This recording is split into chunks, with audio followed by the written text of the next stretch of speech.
dépend de l'ère à laquelle vous nous suivez. Nous, c'est Christian Boulabia Martina Wenge, OPPNI. OP, c'est l'opposant permanent. PNI, c'est le politicien non institutionnel ou le parlementaire non institutionnel. Nous venons présentement pour donc, c'est-à-dire faire une vidéo concernant le développement du Congo vu autrement. Et avant donc de rentrer dans le vif du sujet, nous demandons excuse par rapport à l'ère à laquelle c'était fixé pour qu'on commence, n'est-ce pas, la vidéo. On a eu de gênes occasionnés et d'entrée de jeu, nous allons donc entamer la forme et le fond de notre sujet. Notre sujet s'intitule comme suit « Des personnes ressources ». Des personnes ressources du développement de la RDC aujourd'hui et demain. Sambo Kolombe, Chez Okitundu, Mutomodi Kembe, Jean-Marc Abound, Moïse Katumbi, Matata Pogno, Shadari, Bahati Lukwebo. Disparité ou quête de réconciliation des visions entre autochtones et allogènes. Qu'est-ce que cela veut dire?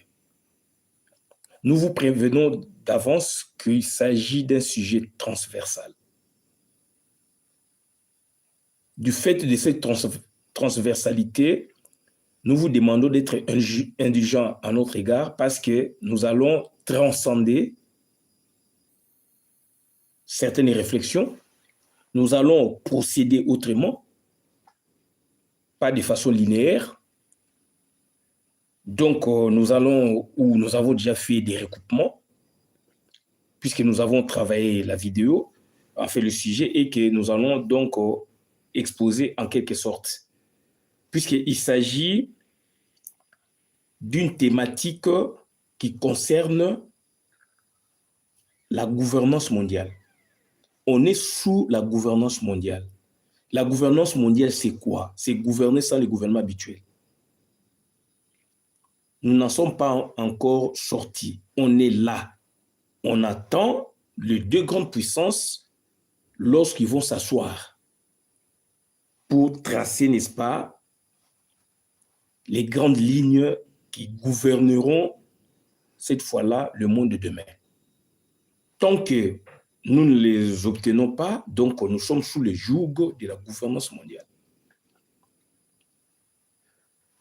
Je suis à l'aise, n'est-ce pas, d'entamer cette thématique, puisqu'il s'agit de ma spécialité, de Paris 11, puisque j'en ai 3, spécialité de l'ULIKIN, droit positif, filière, donc, option, droit privé judiciaire. Ma filière, c'est le droit civil des biens. Les successions rentrent dedans, si on fait les décloisonnements, les droits civils des personnes rentrent dedans, droit civil, c'est une matière carrefour. Droit civil des biens, c'est une matière carrefour. Ça comprend en son sein plusieurs autres droits, civils comme pénal. Nous n'allons pas énumérer, n'est-ce pas, donc, toutes les sortes de droits, mais à Paris 1, Panthéon-Sorbonne, nous avons fait le Master 2 d'anthropologie du droit.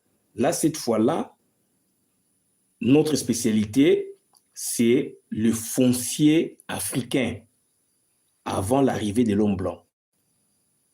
Donc, on est sur deux méthodes qui s'affrontent du point de vue juridique. D'un côté, les droits de l'UNIKI nous permettent, n'est-ce pas, d'avoir le réflexe dans les textes ou au texte. Que disent nos textes de loi? Mais à Paris 1, Panthéon-Sorbonne, on regarde ces derniers et on voit les terrains. Et on fait des va-et-vient entre texte, intérêt et terrain et on se donne des idées. Ça, c'est la méthode transdisciplinaire. Là-bas, c'est la méthode donc monodisciplinaire. Et nous sommes allés à Paris 11. nous avons fait le droit gestion économie. Là, c'est donc c'est l'option et ma filière, c'est la gouvernance des projets de développement en Afrique, GPDA, faculté Jean Monnet. Là-bas, la méthode, il y en a plusieurs, et la plus explicite, c'est la méthode du commanditaire. Il y a un projet, vous analysez, vous faites la description, analyse, commentaire, etc. Et vous n'allez pas changer le vœu du commanditaire. Donc, ça dit, on a une sorte de foisonnement donc, de méthodes et on met ça à profit par rapport à des thématiques qui échappent, n'est-ce pas, des thématiques intelligentes qui échappent, n'est-ce pas, à la connaissance de beaucoup de personnes. Et donc, on est là, on se donne corps et âme pour expliquer les faits.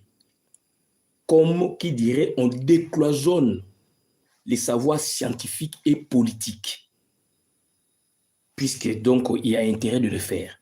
Donc, on est devant une thématique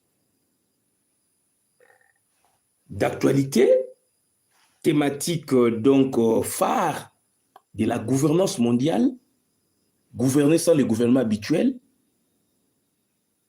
dont notre pays est un laboratoire permanent. On a fait une vidéo. Ce fut donc un des exposés de mon master, GPDA. Donc, on vous renvoie premièrement à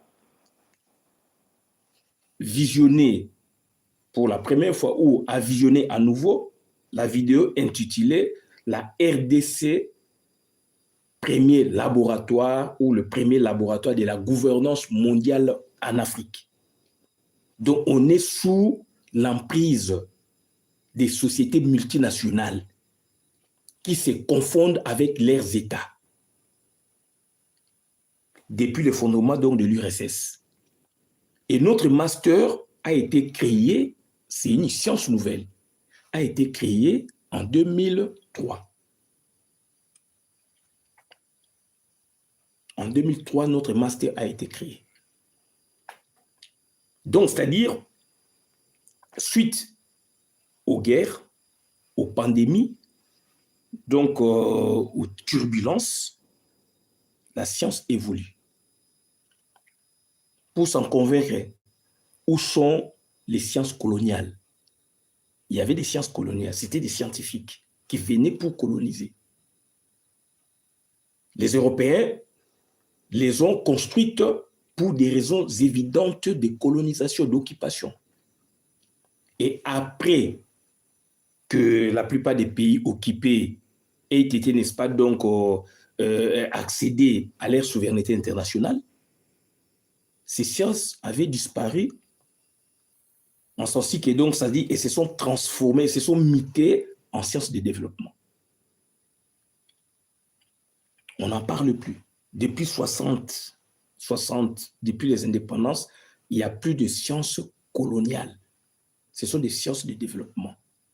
Ce sont des scientifiques qui se mettent à l'œuvre pour réfléchir avec leur staff dans un champ, n'est-ce pas, de raisonnement transdisciplinaire ou transdisciplinaire, interdisciplinaire, multidisciplinaire, pluridisciplinaire, dont le socle, c'est la monodisciplinarité.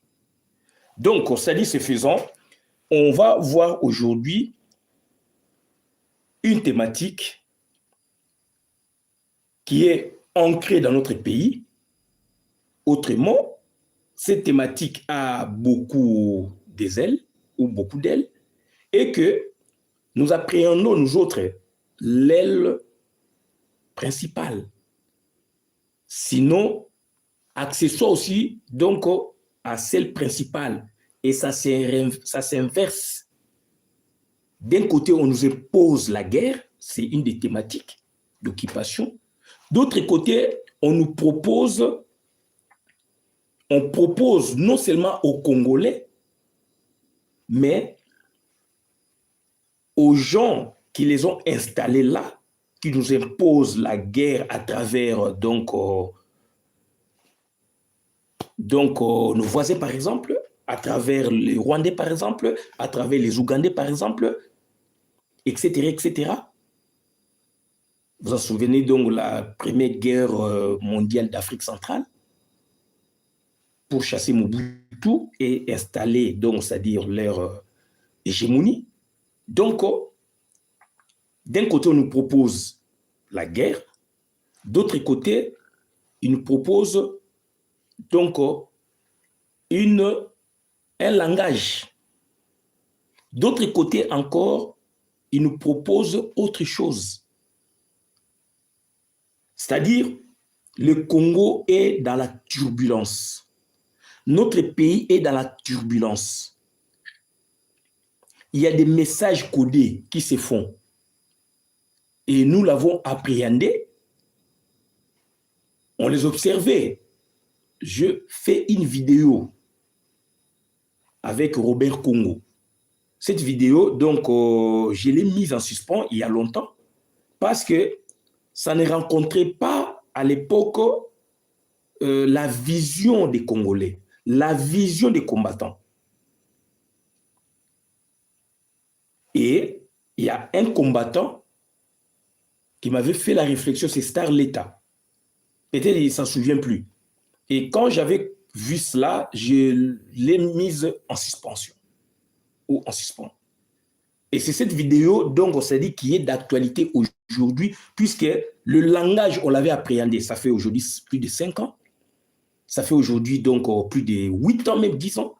On avait appréhendé le message. Il y a eu une réaction et nous l'avons stoppé. Nous autres, nous avons stoppé cette vidéo.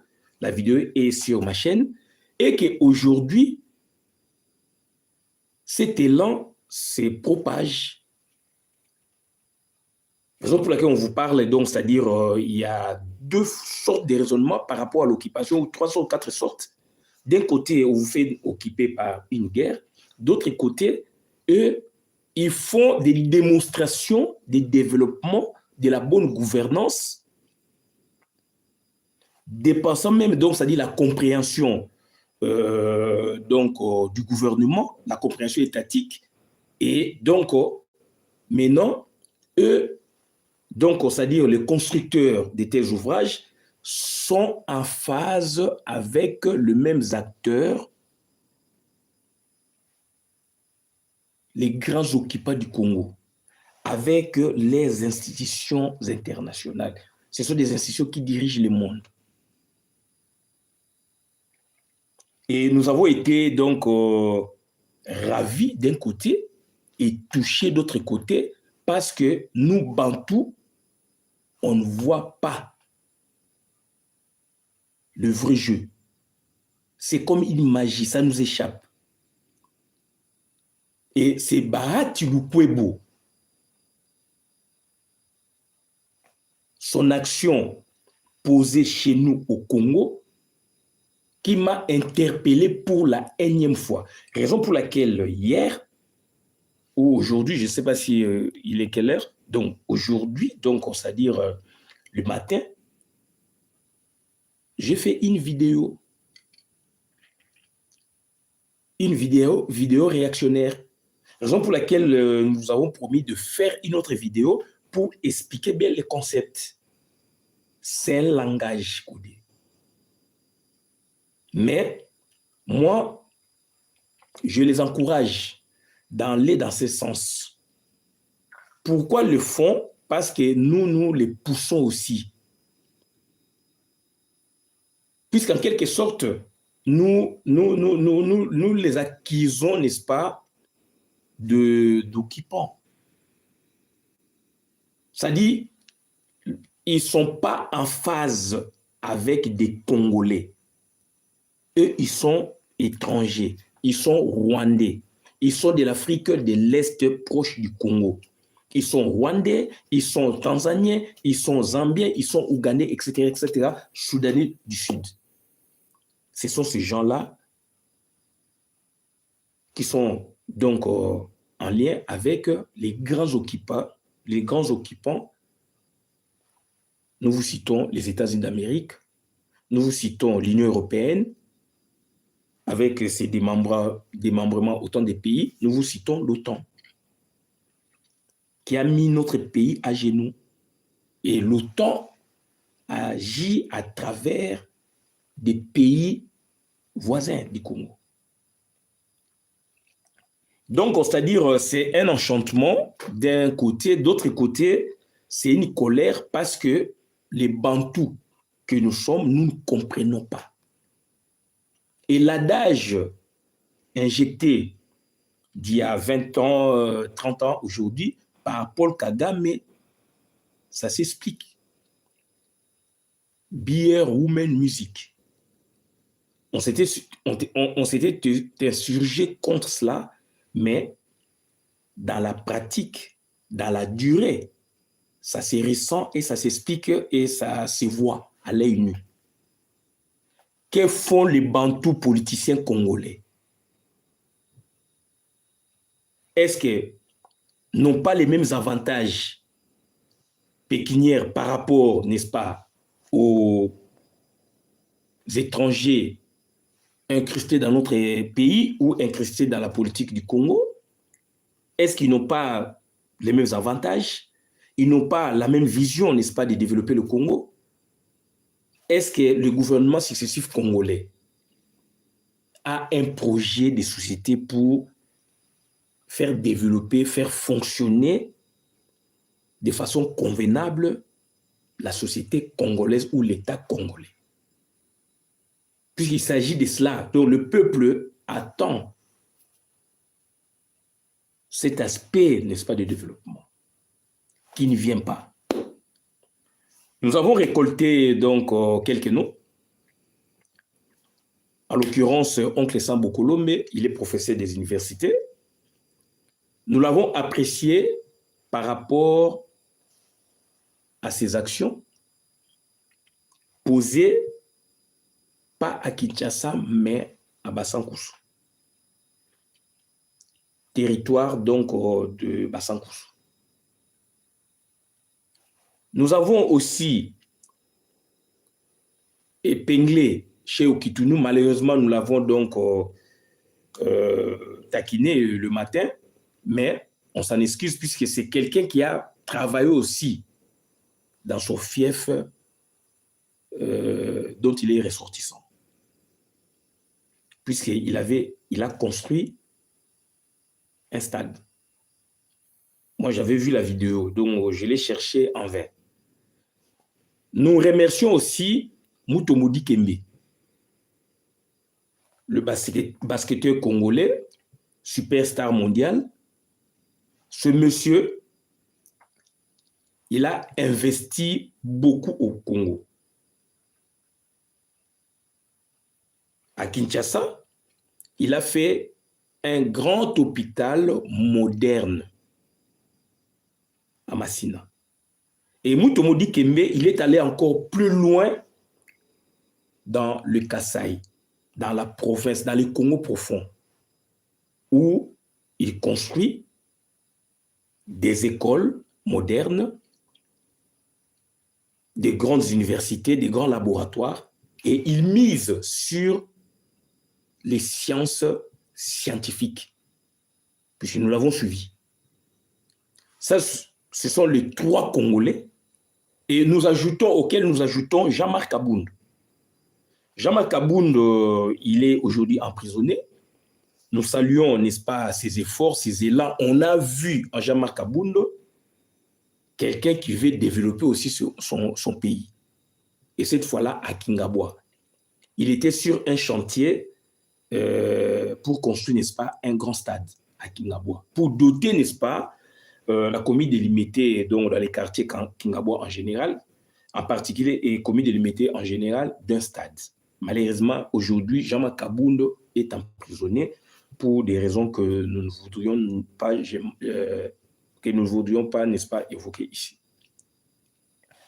Nous vous citons maintenant du côté, ce sont des Bantous, des Congolais authentiques, des Bantous, des Congolais autochtones. Et nous sommes en face des frères d'Afrique qui sont venus récemment ou il y a longtemps par leurs aïeux. Cette fois-là, nous vous citons donc Moïse Katumbi. Moïse Katumbi, il est d'origine juive et zambienne. Judiciairement, il est devenu congolais. Moïse Katumbi fut un opérateur économique. Et nous l'avons sélectionné par rapport à ce qu'il a amorcé. Raison pour laquelle nous évoquons notre vidéo d'alors. Donc, de jadis, que nous avons suspendu, on parlait des prouesses de Moïse Katumbi. Je fais des vidéos par rapport à cela. Mais on s'est retenu parce qu'il est de l'autre côté. Mais du moins, on prend le côté positif. On prend la pertinence du projet, on prend la viabilité du projet pour ici donc le projet. Donc, c'est-à-dire, il est donc un des pionniers dans la révolution vers la modernité, Moïse Katumbi. Nous vous citons aussi Matata Ponyo. Malheureusement, j'ai écrit Matata Ponyo Mapon, qui a emboîté le pas en quelque sorte. Lui aussi, il est d'origine rwandaise. Il a fait des merveilles. On vous dit de merveilles. On va vous mettre la vidéo. Donc, Matata Ponyo, il a investi là où il a grandi. Puisqu'ils sont des cultures congolaises, d'origine étrangère. Nous vous citons Chadari. Chadari, nous avons vu ce qu'il a réalisé à Maniema. Un grand hôtel dans le Congo profond, un grand hôtel moderne. Nous vous citons enfin Bahati Lukwebo. Il est d'origine rwandaise, de culture congolaise. Et nous autres, nous nous décarcassons à travers nos vidéos pour que les constructeurs congolais donnent aux étrangers qui vivent dans notre pays la naturalisation, d'ouvrir la naturalisation. Jusqu'à la preuve du contraire, notre loi est applicable. La loi congolaise en matière de nationalité ou sur la nationalité congolaise n'est pas tombée en désuétude. Cette loi est applicable, c'est du droit positif. Donc, ces gens-là ne sont pas congolais si vraiment donc, on doit faire donc, de bonnes enquêtes. Personne d'entre eux n'a obtenu la nationalité congolaise, n'est-ce pas, donc avec procédure irrélative. Mais ils se disent congolais parce qu'ils ont les passeports, ils ont ceci, cela, alors que la nationalité congolaise s'acquiert par une procédure sanctionnée par un certificat de nationalité. Et ils ne l'ont pas. Nous sommes des autochtones. Des autochtones par rapport à quoi? Par rapport à nos aïeux. Puisque quand les puissances s'étaient mis ensemble pour délimiter les frontières des territoires explorés par l'ex-explorateur, en dehors de la conférence de Berlin, on reviendra plus sur cet aspect puisqu'on en a parlé autant de fois, ils se sont mis d'accord pour délimiter et que à l'intérieur, n'est-ce pas, de ce périmètre, par exemple, de cette superficie, s'est retrouvé des peuples. Et ce sont ces peuples-là qui sont appelés peuples, donc autochtones, des nationaux. Pour certains pays, il y a même des étrangers retrouvés dedans. Il faut bien lire donc la nationalité congolaise. La nationalité congolaise d'origine a beaucoup de volets ou a beaucoup de caractéristiques. Il y a des autochtones noirs, il y a aussi des étrangers, en l'occurrence des occidentaux, qui faisaient leur commerce donc sur le littoral, puisqu'ils avaient des comptoirs. Quand on délimita, eux aussi étaient incorporés dedans. Pour s'en convaincre, on vous renvoie, n'est-ce pas, au Kenya. Au Kenya, donc, il y a des Indo-Pakistanais qui en souffraient. Puisque quand ils ont découpé l'Afrique, ils ont fixé des frontières, il y avait la tribu, ils ont trouvé, les Blancs ont trouvé la délimitation des frontières, c'est l'œuvre donc européenne. Donc nos États sont des artifices, des trucs artificiels. Puisqu'il y a eu découpage par rapport aux royaumes et empires africains. D'où, au Kenya, donc nous parlons de manière appuyée, au Kenya, il y avait une tribu qui en souffrait plus de 135 ans, les Indo-Pakistanais. Alors ce sont eux, ce peuple, qui détient, n'est-ce pas, donc l'économie du pays. Et le président donc Kenya de l'époque, Uhuru Kenyatta, les a reconnus comme la 44e tribu du Kenya. Mais du point de vue racial, ils ne sont pas africains. Puisque l'Afrique, c'est la terre des Noirs. Mais avec les occupations, les explorations, etc., les indépendances, donc il y a des mélanges. Mais du moins, il y a réticence au niveau de l'Afrique. Au niveau de l'Europe, au niveau des Amériques, cet aspect a été déjà donc franchi. Il y a donc évolution. Mais chez nous, donc, ça dit, ne peuvent se prétendre être africains ou en général, particulièrement donc national d'un pays, que les Noirs. Alors, cette notion évolue avec la mondialisation. Donc, ça dit d'où notre problème, d'où notre problématique à traiter. Donc, nous autres, nous plaidons pour la reconnaissance de ceux des étrangers ou de celles des étrangères qui ont élu domicile chez nous. Puisque si vous demandez la nationalité congolaise, tellement elle est compliquée depuis 1981, vous ne l'obtiendrez jamais. C'est scientifiquement prouvé, c'est un cours en deuxième année de licence de droit. On a eu des statistiques avec le professeur Dongo Kapetazungu Ilungan. Malheureusement, il est déjà décédé. Donc, c'est-à-dire, on vous parle en tant que technicien, on vous parle donc en tant qu'humain, et que nous voudrions, n'est-ce pas, avoir des solutions. Et au titre des solutions, il y a d'autres aspects des problèmes qui surgissent devant nous et que nous devons les traiter. Donc, Bahati Lukwebo, président jadis, n'est-ce pas, donc du Sénat congolais, nous a surpris par ce qu'il a réalisé dans mon pays.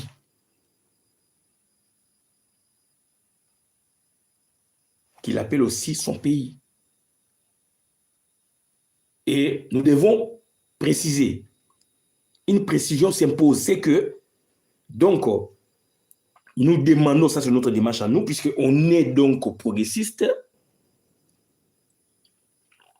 mais ceux des étrangers qui se sont trempés, n'est-ce pas, dans les rapports mapping, qui se sont, n'est-ce pas, donc mis donc, dans une entreprise ou dans plusieurs entreprises, ou une seulement, pour détruire le Congo, par exemple le terrorisme, par exemple l'agression du Congo, là, ils doivent répondre de l'exact au niveau de tribunal ou tribunaux congolais, ou s'il y aura des tribunaux spéciaux, exemple, ou tribunal spécial, donc voilà, pour le Congo.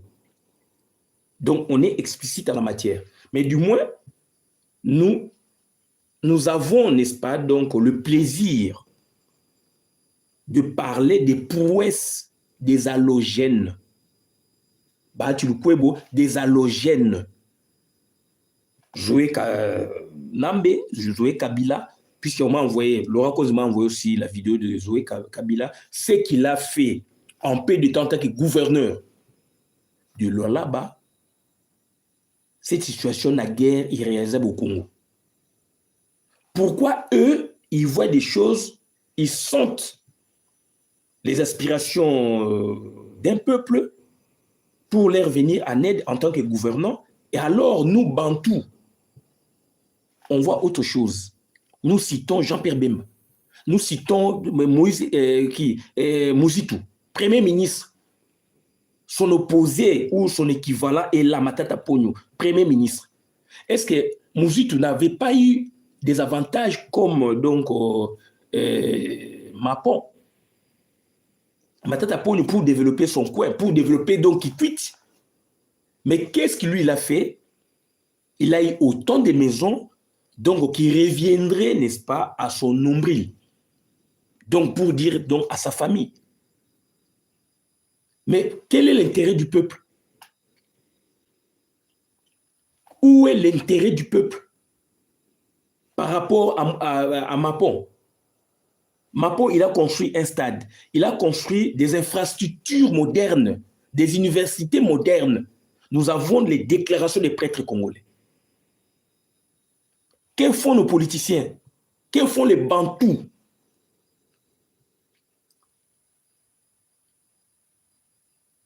Ministre, ils bombent les torses, donc les pays les revient par rapport aux occupants, par rapport aux étrangers. Mais qu'est-ce qu'ils nous proposent comme développement ou en termes de développement?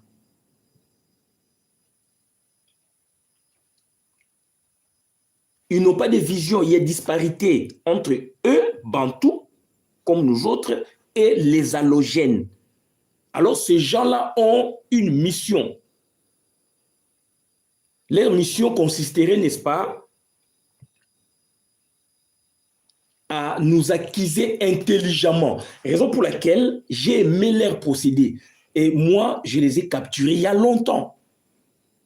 Mais on a mis du temps pour que les Congolais quand même arrivent à en parler. Mais les Congolais, donc, c'est-à-dire rejettent à flot. Alors, c'est par là où nous sommes pris, puisque leurs œuvres parlent et c'est en connexion avec les décideurs du monde. Alors, le monde est gouverné par l'économique ou est dominé par l'économique. L'état de droit, on vous parle d'état de droit, on vous parle de la démocratie, ils s'en foutent. Il faut voir leur comportement comme acteurs internationaux. La France se rapproche, ou se rapprocha, n'est-ce pas, des pays autrefois qualifiés de voyous.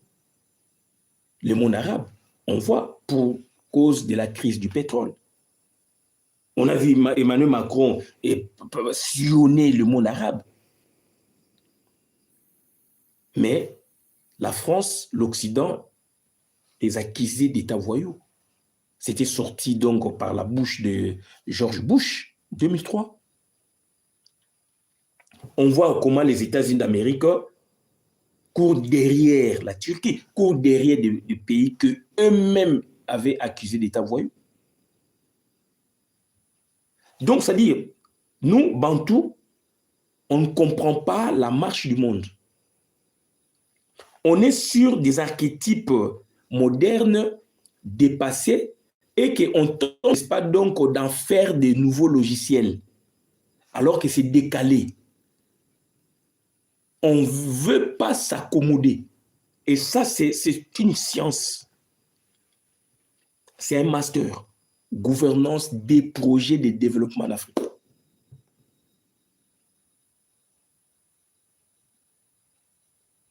De l'Afrique, c'est leur champ.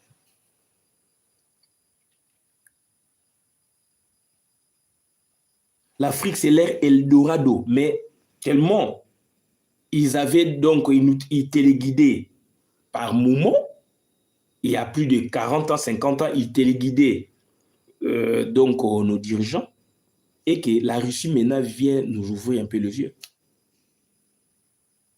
Pas nous ouvrir les yeux, mais la Russie vient s'interposer. Et aujourd'hui, il y a un sénateur américain qui menace au Sénat, il demande aux États-Unis de bombarder le Niger. Pourquoi n'est-il ainsi? C'est la gouvernance mondiale. Gouverner sans les gouvernements habituels, puisqu'on leur a arraché la viande dans la bouche.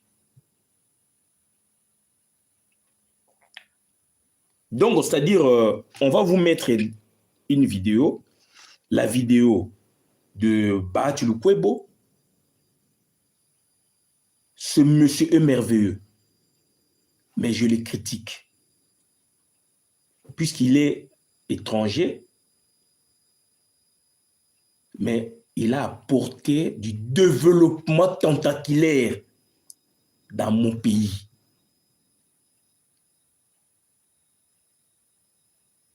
Raison pour laquelle, c'est-à-dire, on doit faire un distinguo parmi les halogènes. Il y a ceux d'halogènes qui sont dans les développements. Il y a d'autres halogènes qui sont dans l'agression. Et d'autres encore sont, n'est-ce pas, dans la manipulation ethnique. Ça, c'est la spécialité Arubewa. Et nous l'avons dit, ça ne passera plus. Arubewa, c'est un étranger. Il doit se dédiaboliser. Arubewa, c'est un étranger, il doit se dédiaboliser pour devenir saint comme tout humain. Et cette fois-là, il comprendra la nécessité, n'est-ce pas, donc de vivre avec les autres et non de manipuler. Il comprendra cette fois-là que je me dis Congolais, je dois développer le Congo. Développer le Congo, ce n'est pas nous imposer une guerre. Raison pour laquelle nous essayons un peu, n'est-ce pas, donc de les classifier. C'est un lot qu'on doit, n'est-ce pas, donc décomposer ou classifier pour comprendre que parmi les halogènes, il y a ceux qui tiennent, n'est-ce pas, donc, c'est-à-dire à nous assujettir. Ça, c'est le discours qu'ils passent intelligemment. Et d'autres, ils nous assujettissent, mais autrement, mais ils font passer un autre langage. Ils sont dans les développements, mais en lien avec l'extérieur. Cette fois-là, maintenant, c'est la partie captée par les décideurs pour prouver, n'est-ce pas, à des instances de l'ONU, à des instances qui s'occupent, n'est-ce pas, du développement, que voilà, les Congolais les accusent d'étrangers alors que, regardez ce que les Congolais font. Qu'a fait Nicolas Kazadi avec autant de millions dilapidés?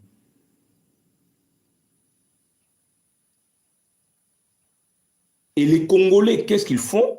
Les Olengankoy, les Franck Diongo, et donc les gouvernants de l'Équateur, dans son ensemble, je vois la configuration de 9 ou 11 provinces, les gouvernants de toutes les provinces, dans l'ancienne configuration, que font-ils, excepté ces halogènes-là? Ils sont, n'est-ce pas, donc, dans l'épicurisme donc exagéré. Ils achètent autant de parcelles pour leurs enfants, pour leur famille, mais ils ne veulent pas le développement du pays. Alors, nos provinces sont en manque des infrastructures. L'État ne viendrait pas constamment dans des coins reculés pour s'occuper de leur développement, bien que, donc, c'est-à-dire, il en a l'obligation, par exemple.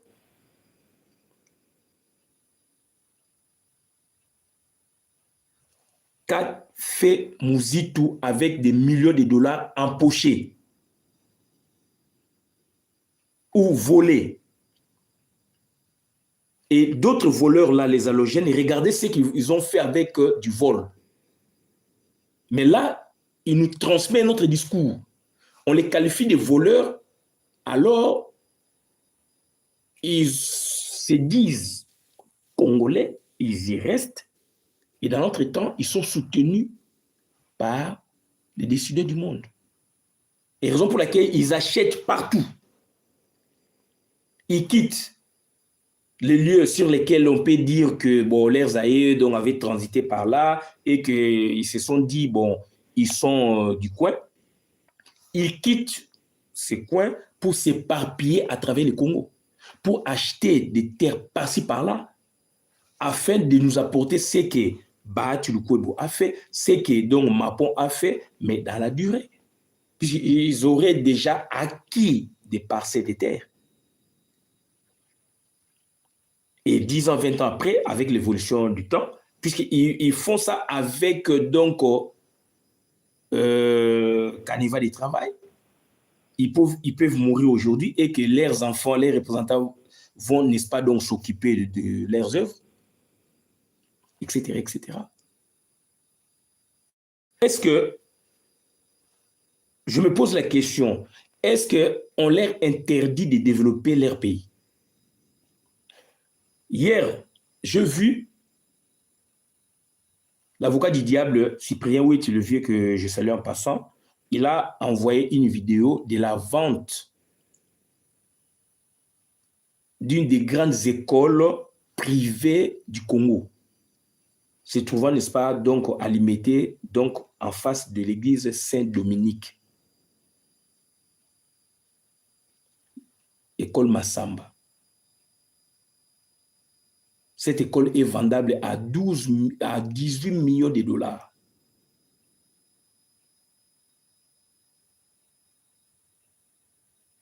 Ça doit nous interpeller. Est-ce que cette famille connaît des difficultés financières, fiscales? On leur a monté, n'est-ce pas, donc la fiscalité, ou on leur a imposé une autre fiscalité par rapport à la normale? Ça, ce sont des questions auxquelles on doit répondre. Ou c'est un problème d'ordre purement successoral, puisque les héritiers donc veulent, n'est-ce pas, sortir de l'indivision, alors que c'est une grande entreprise. Qu'est-ce qui leur manque que l'État congolais ne peut pas leur venir en aide, puisque ça, c'est une fierté du Congo. Est-ce que les gouvernants actuels, est-ce que les gouvernants actuels, avec les gouvernements sous Minya, est-ce qu'ils les ont approchés pour connaître le vrai problème? Puisqu'il y a un vrai problème avec les occupants. On a fait des vidéos il y a longtemps. Ils se sont accaparés de toute l'économie du Congo, de toutes les usines des entreprises donc de l'État, pour en faire sienne. Et puis, ils ont détruit à petit feu nos artères économiques, nos opérateurs économiques. On vous cite Papa Kassebou. Papa Kassebou, c'est maintenant, ça fait 27 ans, s'il a envie, c'est ce papa qui allait devenir l'homme le plus riche du Congo, puisqu'il a fait ses preuves pendant des décennies, depuis après l'indépendance. Ce sont des grands commerçants à qui le gouvernement congolais devait leur donner des subventions pour continuer dans leurs œuvres. Mais avec l'arrivée donc des autochtones, donc des étrangers de l'occupation, ils sont cassés. Et aujourd'hui, nous voyons, donc hier j'ai vu la vidéo, donc de la vente d'une institution privée secondaire. Et l'école donc Massamba a une université. Ça commence déjà au niveau humanitaire. Donc demain aussi, ils vont vendre ça. Est-ce qu'il y a un problème de la hausse de la fiscalité qui les accable? Est-ce qu'il y a un problème exogène par rapport au problème endogène qui pourrait être suscité pour cause de succession? Ou c'est un élément d'extranéité fiscale, par exemple, donc administratif, par exemple, qui les empêche d'évoluer?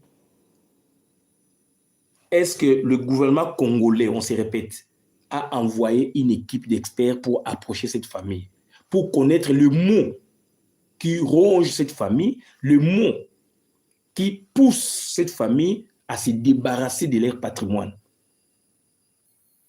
Alors, c'est un patrimoine, institution scolaire, qui a fait la fierté, qui continue à faire la fierté scolaire de notre pays. Fierté scolaire et donc aux scolarités de qualité de notre pays. Tout ça, il faut bien étudier. Donc, c'est-à-dire, on voit nos acteurs économiques d'hier baisser les bras. On voit les acteurs économiques congolais d'hier s'effriter. On les voit disparaître. Alors qu'on s'est dit, on est un État. Alors qu'on s'est dit, on a des gouvernants congolais. Est-ce que c'est pas, il n'y a pas une autre politique en sous-marin qui consisterait, n'est-ce pas, donc, à casser les autochtones congolais. Donc, c'est-à-dire, nous ramenons cet aspect par rapport à ce que nous voyons se développer, n'est-ce pas, donc, chez les allogènes. Donc, on va vous mettre la vidéo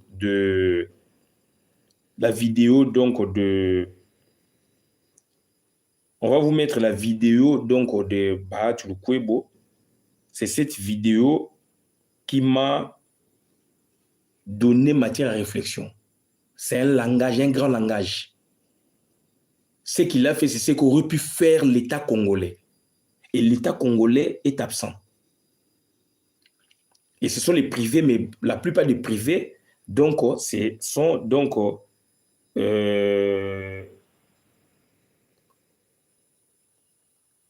la plupart des privés maintenant, ce sont donc des étrangers. Et donc là maintenant, donc, nous sommes vraiment, nous avons un vrai problème. Nous avons un vrai problème.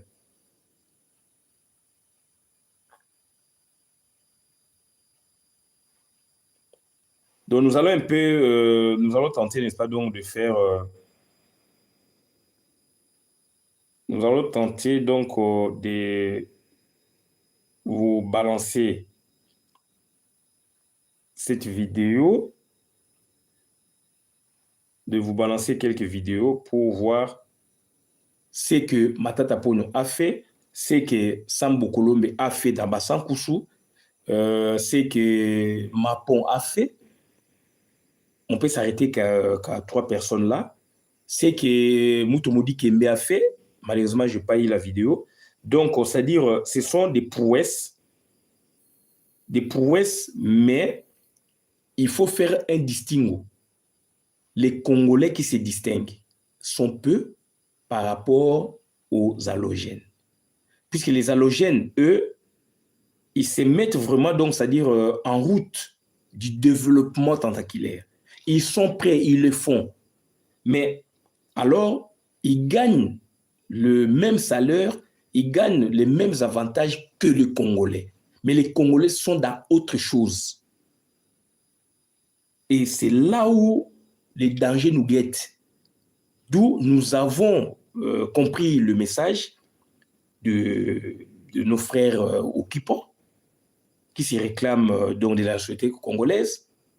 Donc, ce message-là, donc leurs réalisations sont amenés, sont envoyés chez leur maître. Et leur maître en parle. En l'occurrence, Obama avait parlé des prouesses de Moïse Katumbi en son temps. Donc, dans leurs officines, dans leurs laboratoires, donc, ils sont convaincus, ils continuent. C'est le modèle que Paul Kagame montre dans le monde, tout en pillant le Congo. Et la communauté internationale ferme les yeux. C'est ça le jeu. Et Bahati Lukwebo, ce qu'il a réalisé, ça m'a beaucoup, pas surpris, mais ça m'a beaucoup émerveillé. Ça m'a beaucoup émerveillé parce que, donc, j'aurais compris que le Congolais n'ont pas encore compris. Donnez-moi 2 minutes, j'arrive. 2 minutes, j'arrive. Puisque je cherche la vidéo, je vais demander à l'enfant de me l'ouvrir.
Donc, excusez-nous, puisqu'il y avait la vidéo qui était partie, donc c'est-à-dire on va la retrouver. Donc, ces gens-là travaillent. Ils travaillent pour reconquérir les pouvoirs politiques. Tout se fonde sur l'économique. Ce sont des personnes et ressources. Ce sont des personnes et ressources, donc c'est-à-dire ils ont compris les enjeux et qu'ils se sont mis au travail. Ils se sont mis au travail. Oui. Ils se sont mis au travail maintenant, donc ça les convainc.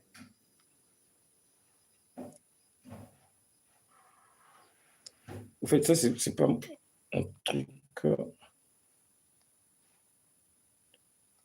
Donc, c'est-à-dire, Oncle Sam, qu'est-ce qu'il a fait? Il a construit un institut supérieur de techniques médicales à Bassankous. Une chose non réalisable à Bassankous. Mais il est professeur des universités, c'est un politicien. Donc, il a pensé à réaliser dans son fief. Joël? Oui, mais je ne vois pas. Hein. Donc, ça dit Oncle Sam. Ton téléphone est... Tu fais comme ça avec le doigt, tu appuies. Ouais, ok. Et tu le fais passer. Là, comme ça. Non, il faut que tu appuies plus longtemps. Tu vois, il ne faut pas faire comme ça. Vas-y. Non, là tu cliques. Ouais. Tu fais glisser en fait. Appuie longtemps. Donc, ça dit c'est un téléphone qui me complique un peu la tâche. Donc, je vais un peu... Puisque j'ai des éléments rentrer là-bas. OK, je vois. OK. Ah, bon, j'ai retrouvé. Donc, c'est-à-dire... Ça risque encore de fuir. Donc, c'est-à-dire, je vais vous mettre la vidéo de Matata Pogno, donc de Bat Lukwebo. Voilà. Suivez Bat.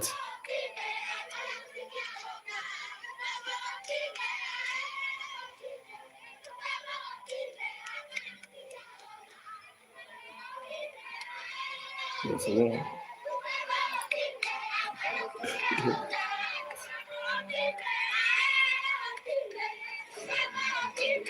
Puis ce sont des vidéos enfin des éléments envoyés sur WhatsApp, alors que mon autre portable ne capte pas WhatsApp,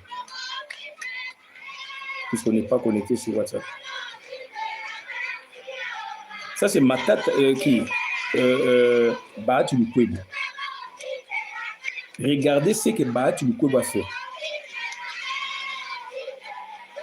Le nom du village est là.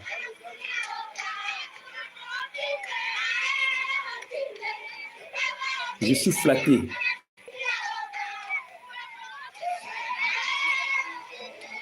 Il a construit un hôpital, il a construit une école, des résidences pour les professeurs, les enseignants, les médecins, etc. Et voilà. Voilà, ça c'est Bahati Lukwebo. Et il y a encore d'autres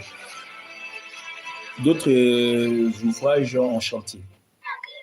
Ça c'est donc Bahati Lukwebo. Donc, dont on est vraiment fiers.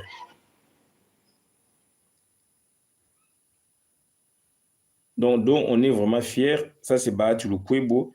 On va vous mettre la vidéo de Matata Ponyo. Matata Ponyo, là encore, donc, le monsieur a prouvé. Poursuivre avec. Je m'appelle Mangoma. Voilà. Faire des objectifs. Comment? Ça, c'est à son université. Ces structures de leadership. D'abord, la vision. Un leadership s'assied sur la vision.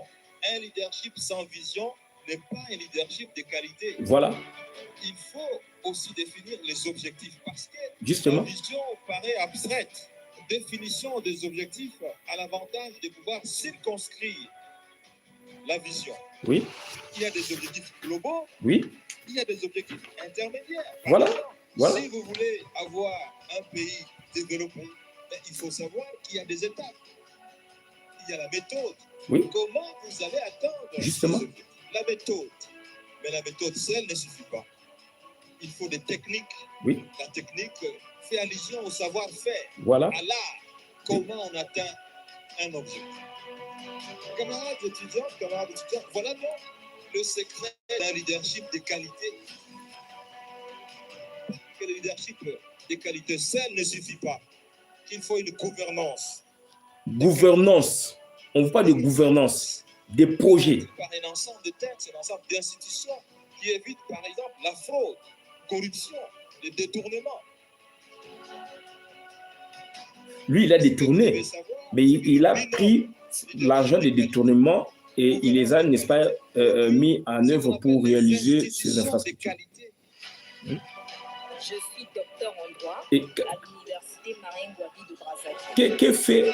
Ce qu'il a dit, j'ai peur qu'il n'y ait pas beaucoup d'Africains comme ça. Mais oui, mais ce sont des sciences donc qui n'existent pas au Congo. Je m'appelle Jérémy Lissouba. Je suis député ici au Congo-Brazzaville. Je retiens surtout cette idée que le leadership n'est pas seulement le domaine d'un chef en tant que tel. Voilà. Aujourd'hui, pas les seuls, la population elle aussi.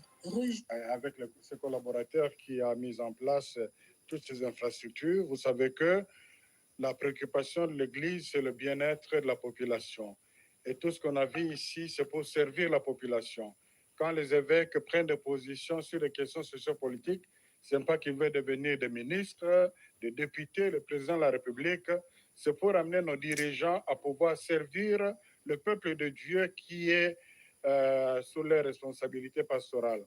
Donc, c'est un encouragement pour eux, c'est une satisfaction pour eux. Je crois que c'est aussi un exemple à recommander aux autres pour que le pays aille de l'avant. Jusque-là, Kindu était comparé à ma ville natale, Bandundu-Ville. Mais aujourd'hui, Kindu a décollé grâce aux convictions et aux efforts et aux abnégations, des sacrifices du ventre d'une personne. Voilà. Là où un préfère aller faire de l'argent du Congo une cité d'ambiance, lui a fait une cité économique avec des preuves palpables, des jeunes qui sont aujourd'hui fiers d'être de cette ville, parce qu'ils ont étudié dans une école distinguée, ils sont passés dans une université. Moi, j'étudie en Allemagne, j'ai vu ce que nous avons ici à Kindu.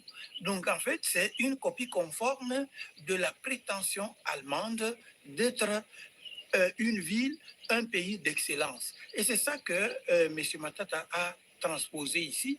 Il faut féliciter M. Matata. Il faut avoir le courage de parler du bien de lui. Oui, on doit transcender le Congolais, on doit transcender. Il doit être respecté parce que Raison pour laquelle je parle d'autochtones et des halogènes. On doit transcender. Tuer le plaisir du ventre. Qu'est-ce que nous a présenté Mouzitou? Parce que tout le monde aime manger et boire. La ville de Kikwit, à moins de 1000 km de Kinshasa, où ils pouvaient même donc investir. Rien. Lors d'un échange entre étudiants et il a préféré s'acheter plus de parcelles, donc en faire de maisons de location, des appartements, etc. pour son nombril. Mais non, mais non.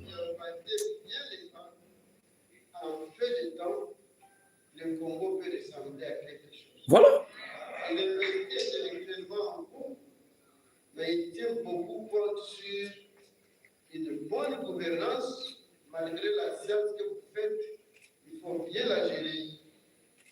Il tient beaucoup sur le leadership des Congolais que vous êtes, et nous pensons que nous pouvons espérer que ce que vous visez ici fera que le Congo ressemblera à quelque chose quand vous serez. Voilà. Les bâtiments voilà, regardez les bâtiments. Propriété et gardent toujours leur éclat. Les noms des différents donateurs regardez. Inscrits sur des plaques ont eux aussi attiré l'attention des visiteurs. La cité de Lumbulumbu est complète. Juste avant l'université, une école primaire et secondaire. Je vous ai dit, ce sont des associations liées avec des ONG internationales. Voilà, j'avais dit ça le matin et aujourd'hui j'explore cette vidéo. Dedans, il y a un ambassadeur japonais qui était venu là pour ouvrir, je pense, un ouvrage dans son complexe. Déjà mise en application avant que l'État congolais ne l'impose. Nous avons 90 élèves en première année. Généralement, nous avons en sixième année à peu près 30 ou 35 maximum. Parce que tout est gratuit ici. Non seulement le Minerva, mais on donne les pilotes, les chemises, voilà. Les chaussettes, les cinglés, tout. Il a volé Bukanganzolo, Bukangalonzo. Il a fait ceci, il a fait cela, mais il a construit au pays. Bien qu'il soit peut-être dans le rapport mapping, mais le monsieur a investi dans votre pays. Et qu'est-ce que les autres là, de ministres, PDG de votre territoire d'origine, qu'est-ce qu'ils ont fait? Si les malades peuvent être soignés sans payer quoi que ce soit, je crois que les évêques comme pasteurs se retrouvent en ce pauvre-là. Matata Ponyo a voulu garder intacts les souvenirs de sa petite enfance. La case de ses parents est restée comme un monument dans l'enclos de l'école.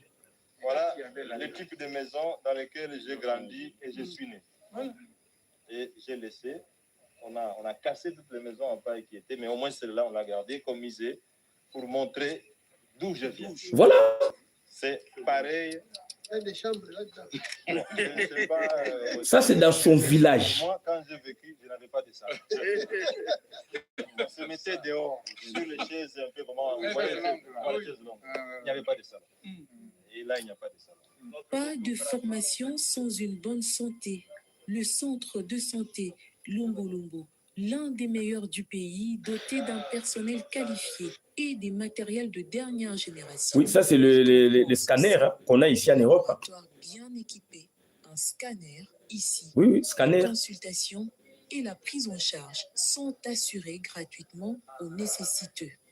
Cette visite s'est achevée par la Cité du Fleuve aux abords du majestueux fleuve Congo où des logements ont été construits pour les professeurs. Grâce à ces initiatives de l'ancien Premier ministre Matata Ponyo, Kindu revêt désormais l'image d'une ville moderne.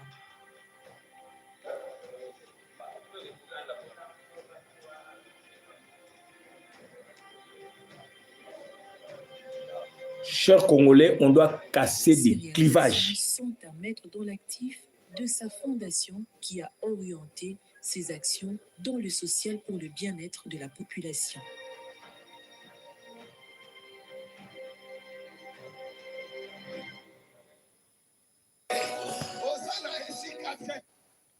Chers compatriotes, nous devons casser des clivages. Ça ne sert à rien. Ça ne sert à rien, ça ne sert à rien parce que le pays se meurt. Le pays se meurt avec notre égoïsme. Le pays se meurt avec notre égoïsme. Le pays se meurt avec notre mentalité inutile. Donc, ça dit, nous devons donc nous en passer pour voir autre chose. Ce n'est pas possible. Ce n'est pas possible parce que ce sont des gens qui sont venus, qui nous ont observés et voilà donc il a gardé la maison de son enfance, il a tout cassé et là-bas les terres coûtent moins cher puisque c'est un village et qu'il a misé maintenant et en voici les résultats. Donc c'est très important. Hein? Alors quand on ne comprend pas tout ça, on va pas émerger, on ne va pas donc progresser. On ne va pas progresser. Donc, nous, on est là pour, c'est-à-dire, voir tous les éléments possibles afin de proposer à vous, Congolais, qui nous suivez, les prouesses qui se réalisent dans notre pays, mais par des gens que nous accusons et que nous savons qu'ils sont étrangers. Raison pour laquelle on vous a dit, donc, il faut faire un distinguo. Il y a beaucoup de casquettes parmi ces gens. Il y a les uns qui sont vraiment donc dans la manipulation ethnique, comme le Roubérois. Il investit, n'est-ce pas, ailleurs. Et d'autres, n'est-ce pas, donc ils sont là. D'autres, donc, ils sont là, donc ils viennent avec ils sont là, ils occupent, mais du moins, ils viennent quand même pour, n'est-ce pas, donc apporter leur contribution dans le développement du pays. Donc, ça, c'est le cas de... Ça, c'est le cas de... Donc, ça dit de Matata Pogno, de Chadari, ceci, c'est là, mais donc, nous les accusons, bien sûr, d'occupants. Nous les accusons, bien sûr, de ceci, c'est là. Donc, nous allons mettre la vidéo de Oncle Sambo Colombe, puisqu'on n'a pas eu beaucoup de choses. Sambo Colombe Basankusu, un mandat sous les signes 2. Donc, on vous met déjà, on va vous mettre, n'est-ce pas, donc le début de construction, je passe d'un de ces ouvrages, à Basankusu. Donc, il suit la même pensée que les autres, là, les halogènes. Ça, c'est Oncle Sam à Basankusu. Ça, c'est Oncle Sam à Basankusu. Il a construit des ponts, il a construit des écoles, il a construit ceci, cela. Donc, mais par contre, sa vidéo de l'ISTEM, je ne l'ai pas retrouvée. Ça, c'est Oncle Sam à Basankusu. Et on voit encore Oncle Sam ici.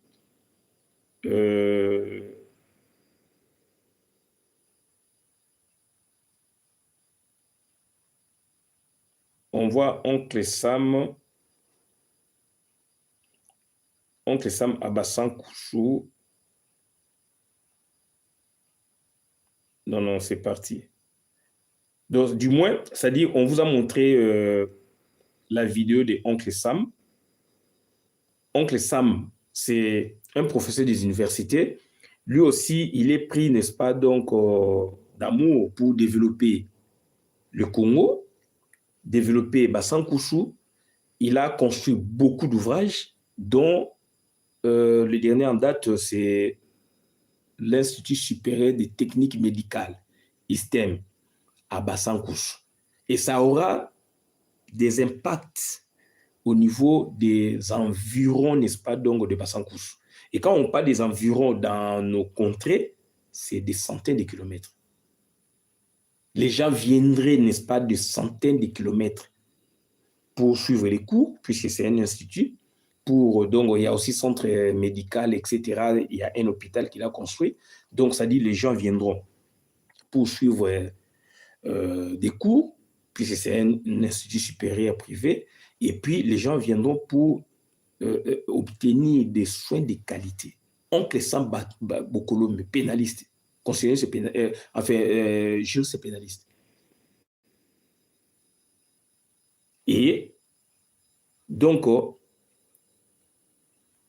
il y aura des maladies que son centre va maîtriser, va étudier, puisqu'ils sont des scientifiques, ils vont maîtriser certaines maladies taxées là-bas des sorcelleries, puisqu'il y a cette fois-là maintenant donc des techniciens, des gens qui savent, qui connaissent les maladies, alors que c'est taxé chez nous, par exemple, de la sorcellerie, alors qu'il n'y a rien à la base. Et grâce donc, c'est-à-dire à la science que Oncle Sam a apportée de la ville vers le village. Et dans 5 ans, 10 ans, il faut descendre sur le terrain et vous verrez le développement tentaculaire sur le plan scientifique, médical, puisque c'est la médecine. L'ISTEM fait partie de la médecine, c'est de la médecine appliquée. Pour qu'un médecin, n'est-ce pas, soit efficace, il doit recourir au laboratoire, il doit recourir aux kinésithérapeutes, il doit recourir aux infirmiers. Et Oncle Sam, dans son université, dans son institut supérieur technique, il en forme pas mal.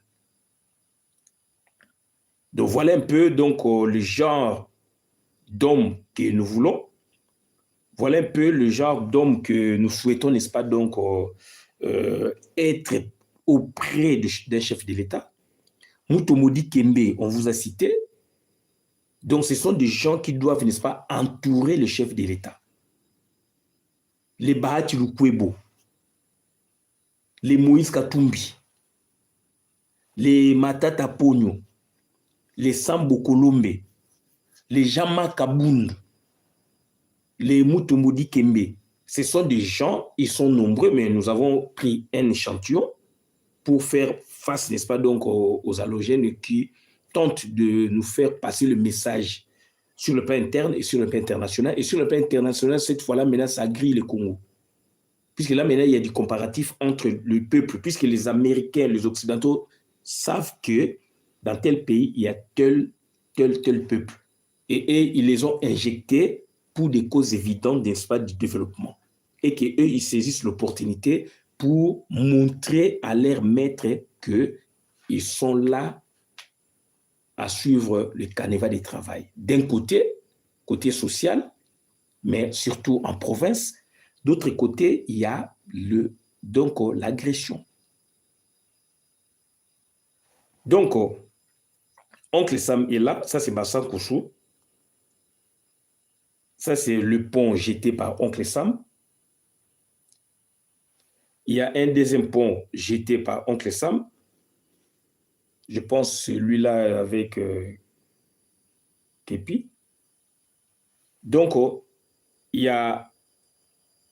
Malheureusement, je n'ai pas retrouvé la vidéo de l'ouverture, puisqu'il avait ouvert son institut supérieur et qu'il y avait donc des journalistes qui lui posaient des questions, etc., etc. Moi, j'ai vu le début de construction et son ouverture. Donc, c'est-à-dire, comme on dit, donc, clé à la main. Remise des clés à la main, puisqu'il y a ouverture, donc il y a fin des travaux. Donc, qu'est-ce que nous voulons dire par là? Il y a aussi des travaux inachevés dans le Sankourou. Je pense que la vidéo est là. On avait sélectionné pas mal de vidéos, mais surtout, j'avais cherché, mais en vain, la vidéo donc de chez Okitundu. On s'en excuse puisqu'il a fait quelque chose à Sankourou.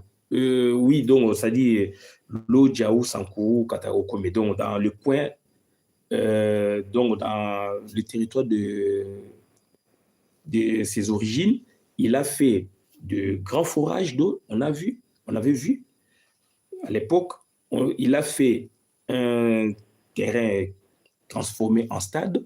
c'est marqué stade chez Okitundu. Lui, il a fait aussi quelque chose. Raison pour laquelle on a accusé les autres. Les autres, ils se la pètent. Ils prennent des sous pour investir en Europe, s'acheter des maisons par-ci, par-là, alors que les Matata Pono ont des maisons aussi comme eux en Europe. Hein. À Kinshasa aussi, si on doit faire le comparatif, donc les maisons des Matata Pono, les maisons des Chadar, etc., peuvent être plus valeureuses que les maisons des Congolais aussi, qui ne voient pas clairement le développement, qui ne comprennent pas le développement. Alors les Matata Pono, les oncles Sam, les Mouton Moudikeme sont descendus sur place pour créer donc un processus participatif avec la population, puisqu'ils les ont écoutés, ils ont entendu leurs desiderata. Et ils se sont mis ensemble pour construire l'œuvre qui reste, n'est-ce pas, dans la contrée. Donc, ce sont des personnes ressources. Des personnes ressources, ce sont des personnes qui ont compris, qui sont formées, qui ont des idées et qu'ils valorisent, ils viennent avec des valeurs ajoutées. Et ils se fondent sur la terre. Il faut transformer la terre. Ils se fondent sur, donc, c'est-à-dire du néant. Mais ils ont des idées avec des moyens, des idées, des ressources, donc de personnel, de la population, et ils font symbiose pour construire avec un beau discours, pour montrer à cette population que ce que nous allons bâtir ici, ce serait pour vous, pour le développement de la contrée. Et maintenant, la population se l'approprie et, n'est-ce pas, donc, ils donnent leur énergie. Donc, ce sont des personnes ressources.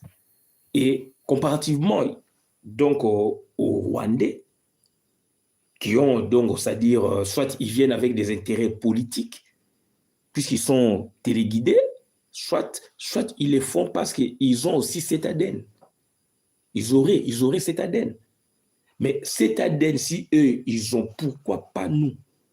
Mais d'ailleurs, là maintenant, ils se rallient dans les objectifs du millénaire pour le développement qui a prévalu de 2000 jusqu'à 2015.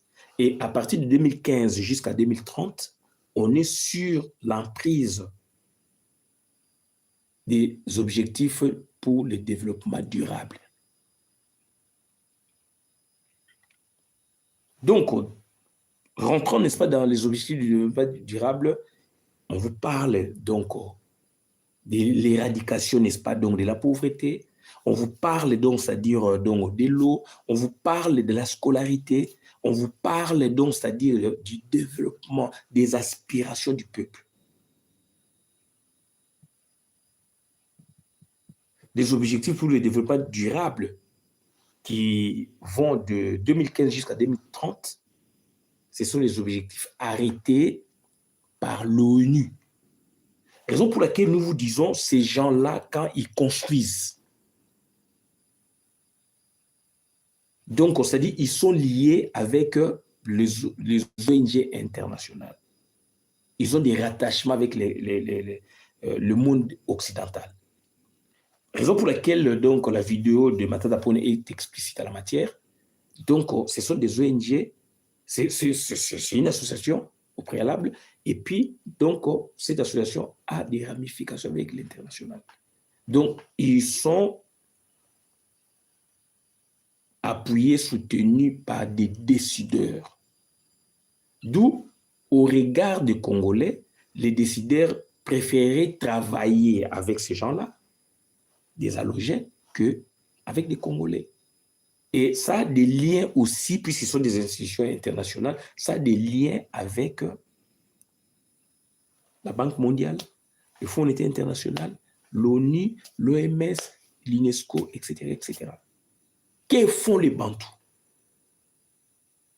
Raison pour laquelle, c'est-à-dire, nous avons intitulé notre sujet comme suit: des personnes ressources du développement de la RDC aujourd'hui et demain, puisqu'on se sert d'aujourd'hui pour se projeter dans l'avenir, et dans l'avenir si proche.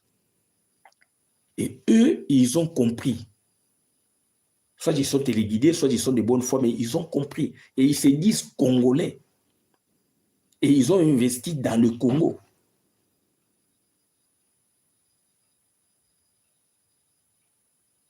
Mais nous les réquisons, nous, qu'est-ce que nous faisons donc? C'est-à-dire, nous les mettons toujours de côté, donc nous les qualifions toujours d'étrangers. Qui sommes-nous ici, en France, en Belgique, aux États-Unis? On a obtenu aussi la nationalité du pays d'accueil. Raison pour laquelle nous autres, nous luttons pour ouvrir la naturalisation. Et si on arrive à ouvrir la naturalisation, on donne à qui la demande, et surtout donc que cette personne n'est pas citée dans des rapports concernant le terrorisme, le rapport mapping, etc., etc. Donc là, cette fois-là, maintenant, il y aura vraie compétition démocratique. Puisque le fait qu'eux, ils sont dans leur coin, ils sont étrangers. Pour certains, ils s'occupent du social. Pour d'autres, ils s'occupent de l'agression. Pour d'autres encore, ils s'occupent de la manipulation ethnique. Ça, c'est la spécialité roubaix-rois. Donc, ils tentent donc toujours de manipuler, de se stigmatiser, de se victimiser à l'international. Et ça aura des répercussions au niveau interne. Pour dire que les Rwandais, les Banyamulenge, c'est d'après les concepts que lui, il est en train de débiter en divagation. D'où, maintenant, si, par exemple, ces instances-là, les décideurs-là arrivent à l'écouter, ça serait préjudiciable pour le développement du Congo. Par rapport à Bahati, qui est dans le social profond, mais qui travaille avec ses frères. Mais lui, il est dans le social profond. Il est dans nos institutions. Mais Roubaix, tellement il est imbibé, n'est-ce pas, par la casquette des rebelles, puisqu'il en est donc l'architecte de plusieurs, donc, c'est-à-dire structures des rebelles d'agression au pays, puisqu'il n'est pas congolais. Et cette fois-là, maintenant, il est à l'international. Il bombarde des pamphlets contre le Congo. Et lui, il s'attelle sur donc, la minorité. Alors au Congo, il n'y a pas de minorité. Le Congo a besoin du développement. Le Congo a besoin de la cohésion nationale. Et cohésion nationale, ça c'est Moïse Katumbi qui vient de l'évoquer. Mais et après Moïse Katumbi, on sait que donc il abandonne le peuple.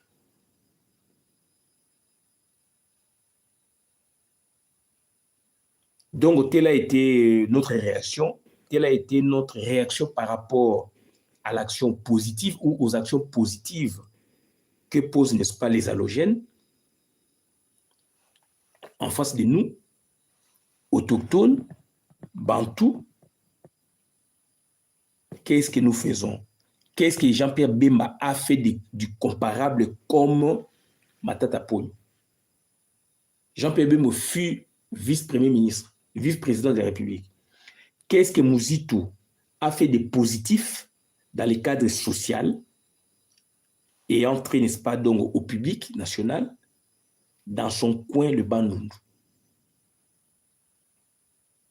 Nous n'allons pas citer Martin Fayulu, puisque si on le cite, ses adeptes diront que Moïse Katumbi n'a pas dirigé, n'a pas gouverné, il était député national. En tant que tel, on peut faire quelque chose.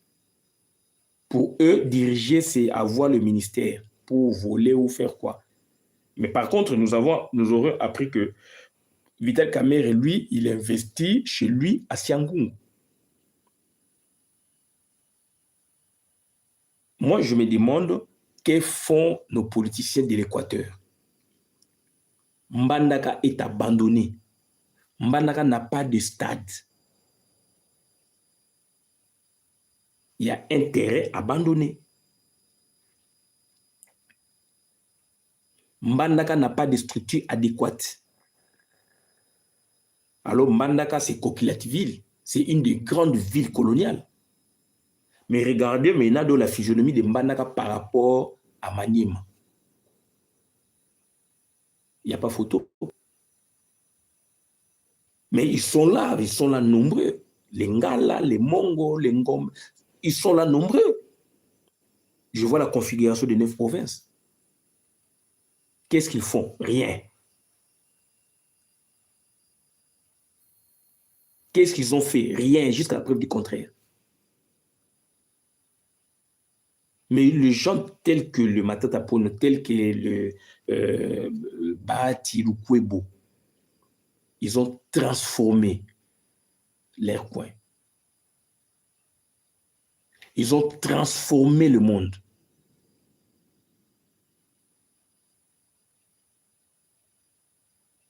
C'est ce à quoi le peuple aspire. Que font les politiciens de Grand Bandundu? Que font les politiciens du Bas-Congo? Que font les politiciens du Kasaï? Excepté Mutomodi Kembe, qui ose montrer son amour envers son peuple, en dotant aux Congolais qui n'ont, entre guillemets, des belles infrastructures modernes. Pour la première fois au Congo, à moins que je ne me gourre, je vis Mutomodi Kembe avait fait appel aux médecins américains pour traiter de muets, pour traiter de Congolais qui avaient des problèmes de l'audition et de l'ouïe. Et ces gens-là, pour la première fois, ils ont écouté, puisqu'on les a mis des pistes dans les cerveaux, dans les oreilles, et ces gens-là, ils ont eu la chance, n'est-ce pas, d'écouter pour la première fois.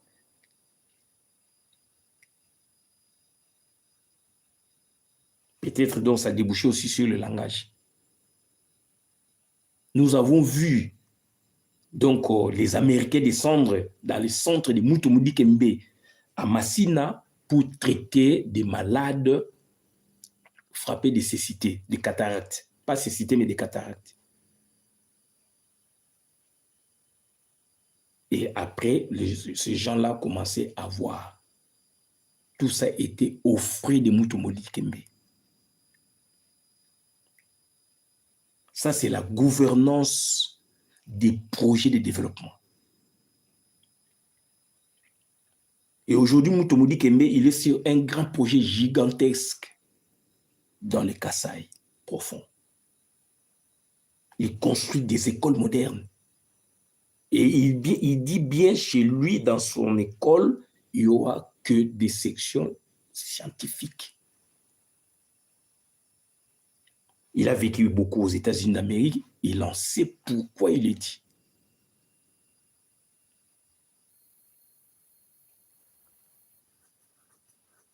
Donc, c'est-à-dire, dans 10 ans, 20 ans, si son école est opérationnelle, avec ses moyens, avec son amour, donc Mutomodi Kembe, donc le Congo, par le truchement de Mutomodi Kembe, formera, n'est-ce pas, donc des grands intellectuels, des grands physiciens, des grands mathématiciens dans le monde, depuis les Kasaï, depuis le Congo. C'est ce que nous voulons comme développement. Que font nos politiciens? Que font nos Bantous? Ils se la pètent. Que font-ils? Ils sont là pour se marier avec autant de femmes. Ils sont là pour créer leurs frères députés. Leurs frères, ils créent leurs frères députés, ministres, PDG, etc. En définitive, c'est quoi? 10 ans après, retrouvez-les, vous verrez qu'ils sont à dèche. Ils n'ont plus rien, puisque leur but, c'était quoi? C'est dilapider les richesses du pays. Ce ne sont pas des personnes de ressources. Les personnes de ressources, ce sont des techniciens, des tacticiens. Ce sont des gens qui ont le regard sur les autres, pour leur venir en aide avec leurs idées, avec leurs moyens, au contact des ressources humaines. Puisqu'il y a des ressources naturelles, renouvelables et non renouvelables. Et ils s'en servent pour développer, pour transformer. On a des ressources naturelles, on a du soleil, on a de l'air, on a de la forêt, on a de l'eau, on a de la terre. Et la terre, c'est une des grandes ressources naturelles, très importantes dans le monde. Avec la terre, on fait tout. Et nous avons de la terre fertile au Congo. Que font les Bantous par rapport aux halogènes? Tel est notre discours.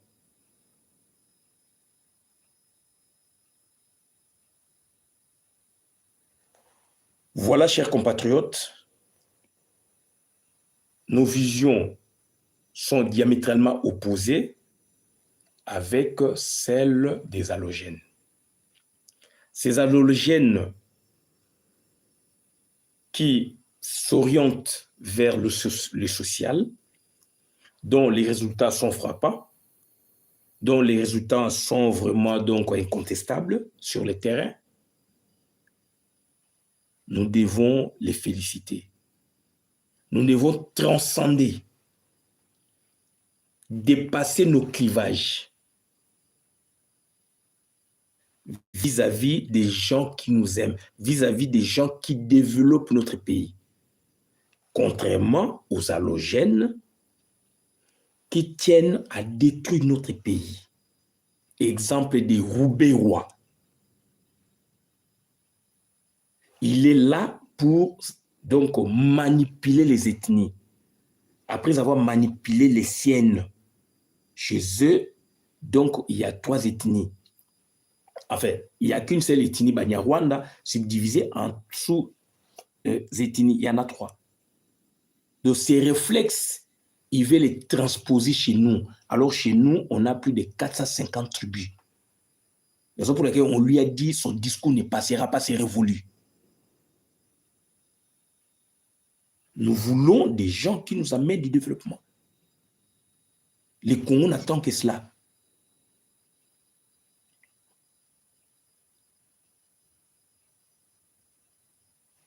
L'école Massamba est mise en vente, la grande des écoles de Massamba, puisque l'école Massamba est à travers la République, mais une des grandes écoles, c'est à Limete, en face du terrain qui donne sur Limete 12e rue, Saint-Dominique. C'est collé avec le terrain Saint-Dominique sur lequel nous on avait joué, puisque je suis de Limete Mombele, en face c'est Saint-Dominique. Cette belle et grande école qui abrite, je pense, l'université Massamba, cette grande école est belle, qui a formé autant de générations.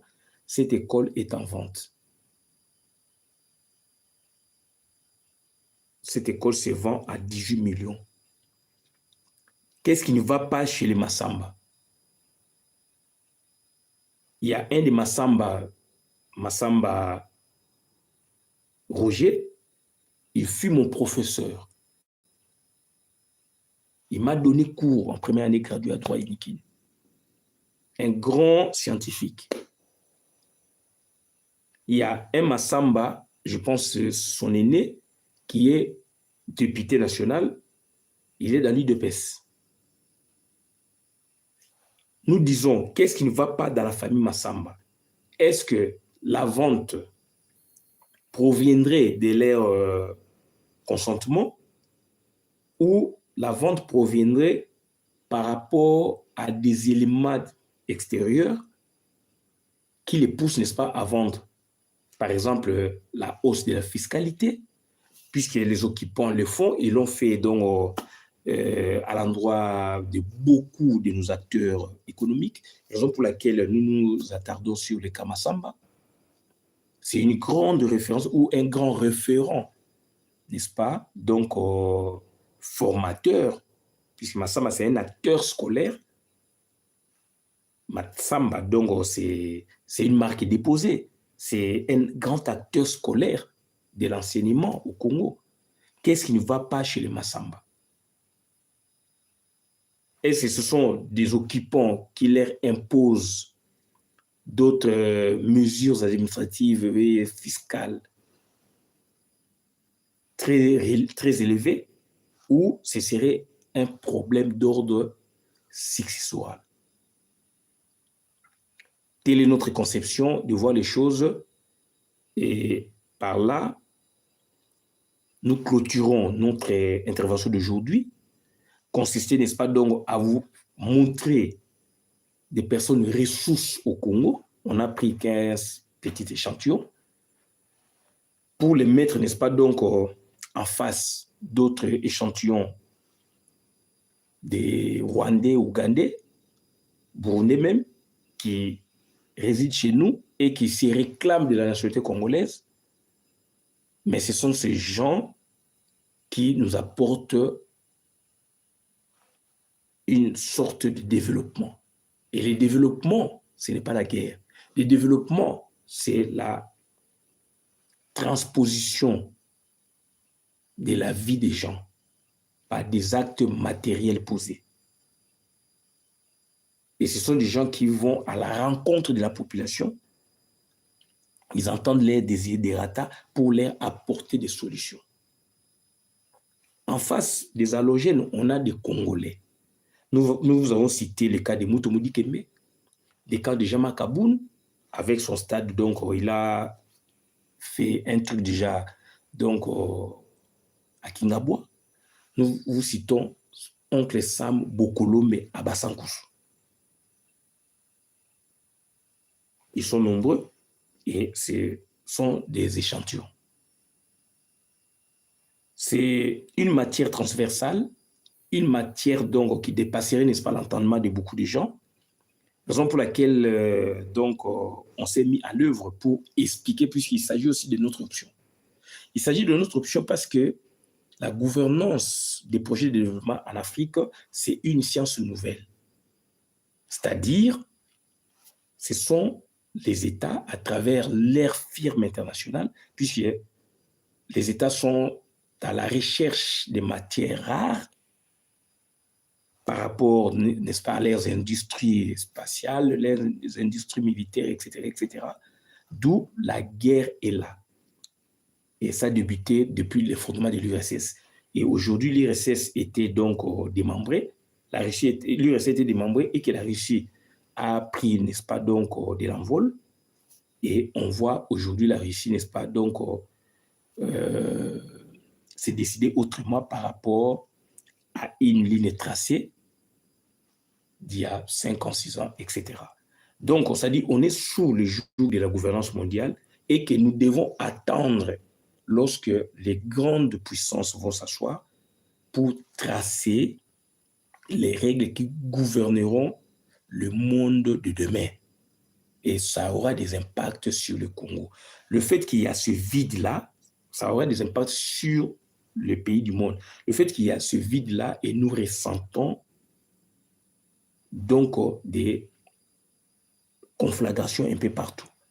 Nous sentons, n'est-ce pas, des désordres un peu partout. Et maintenant, sous cette période, quand nous voyons, quant à nous, des gens qui tentent, n'est-ce pas, de faire des miracles en nous apportant du développement, quelle que soit leur couleur, nous devons les approcher. Quelle que soit leur couleur, nous devons les acclamer. Alors, nous les avons acquisés et nous devons aussi les acclamer quand ils sont positifs. Voilà un peu ce qu'on a préparé à vous expliquer. Donc, nous vous demandons de partager cette vidéo dans tous les coins et les recoins du monde. C'était votre serviteur Christian Bola Biamatina Wenge, OPPNI. OP, c'est l'opposant, c'est opposant permanent établi en France, l'enfant de Paris, moi à Paris. PNI, c'est les politiciens non institutionnels ou le parlementaire non institutionnel. Nous avons dit, nous vous remercions. À la prochaine occasion. Ciao.